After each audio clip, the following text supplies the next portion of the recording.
presently Chancellor of Avinashinam University, and in Tamil it is termed as Muttuviru, and the title in English is Birthing Heart.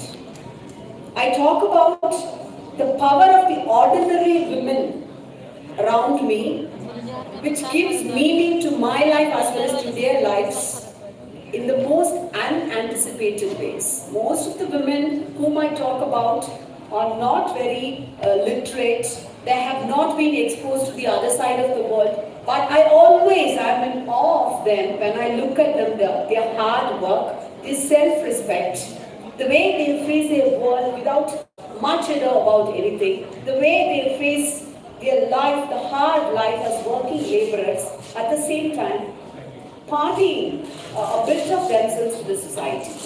That is the empowerment a woman can achieve, and I find it to a very powerful tool. In my opinion, there is a tension between literature and women empowerment. On one hand, literary activities have helped women's assertion historically, while on the other hand, women's participation has led to the development of important critical literature. That's very important. Talking about human rights, justice, equality, and empowerment. This relationship has been mutually helpful to each other. Poetry and literature have been synonymous to empowerment of women.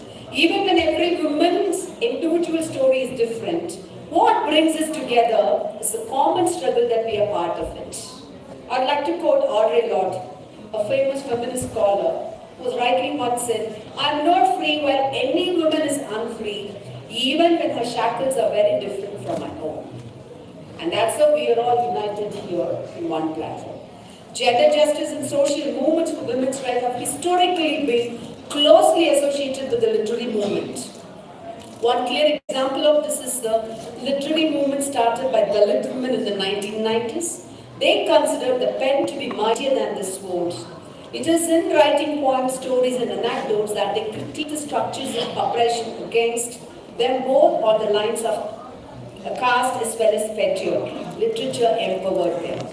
And I like to remind the audience here who are not that much familiar with the Tamil literature, the history.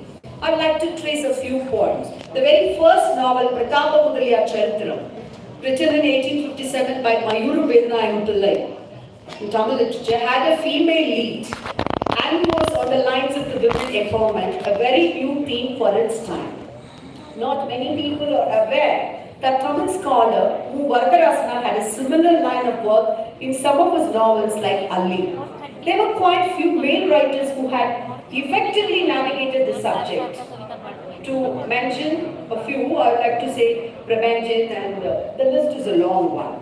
And Bharatiyar, a renowned poet of whom we are very, very proud. See, Tagore has been known to the world mostly. I mean, apart from all his contribution, W.B. Yeats was there. Had Bharatiyar had translated like W.B. Yeats, he must have been a Nobel laureate. Yeah. So, he was the first one to voice for women. And as I mentioned, the Dalit movement was a very, very important movement. And other than Kamla Das's My Story, I cannot imagine an Indian autobiography that fully expresses a woman's inner life. And the Bengali writer Mahashwata Devi, whose work has been written in English by translators such as Gayatri Spivak and Lakshmi Moonstran, whose translations from Tamil works by women. All my friends' work have been translated by her, to name a few. Same few years later would author hundreds of novels, plays, and stories among others. And I would like to quote Vaimu Kodanayani Ammal's writer, publisher, freedom fighter, and social worker, musician, who positioned herself and excelled in various such roles. She wrote her first play when she was 24, when she finished a novel by Devi. So she took literature as a tool of empowerment. And literature's close connection to a woman's identity and her empowerment makes it a potent instrument for both speaking to and listening to her inner world. Building spaces and institutions where these voices of women are cultivated and heard is a significant step in the direction of women's empowerment And that is how institutions like Sahitya Academy or the Sabhas or the organizations are taking our writing to another level. I would also like to introduce you to another scholar, woman scholar, Neelambire Ammayar, the pioneer of the Tamil Puritan movement. Combining English and Sanskrit proficiency with Tamil erudition, she worked with her father at the primary task of purifying the Tamil language in the Mani Pravala style. And there are many women who followed her. The list is long. So it is effectively being used literature to critique dominant societal hierarchies. That is a very, very effective role I would personally like to quote here, emphasize here, to critique dominant societal hierarchies and the patriarchal hegemony and question the given narratives regarding women and womanhood. Our famous ancient Tulhapiyar has said, Acham Madam Nanam Ivayavu Tenbarku Uliya. That is, all these four qualities are destined to women. We question now, why should it have to be attributed only to a woman? And what about the directive for a man? So we rewrite all our literature. Just because everything has been given to us in a platter or in a golden plate, we are not supposed to just blindly take. We question what has been given to us and how a woman has been portrayed in ancient literature as well as in the present contemporary literature, and how our lives actually may be different in what has been portrayed. And against all these narratives, against all these written histories, we women, we have been, even from the Sammelan age, we have the Tamil literature, we have had the rich tradition of, we have had a written script dating back to 3,500 years ago. That's why as a proud Tamil woman, I always take pride in having the pseudonym as Tamilachi, also known as Tamilachi Tangapani. So, Sumulu Goa, as rightly said, one is not born but rather becomes a woman. No biological, physiological or economic fate determines the figure that the human female presents in society. It is civilization as a whole that produces this creature, intermediate between male and the other sex, which is described as feminine.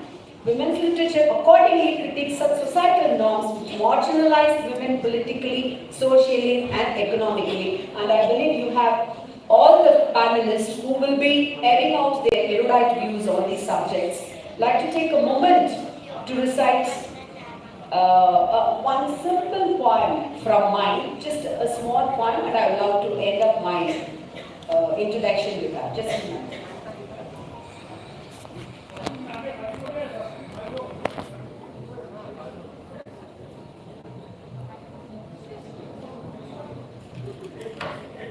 The poem is titled as Taste of Freedom.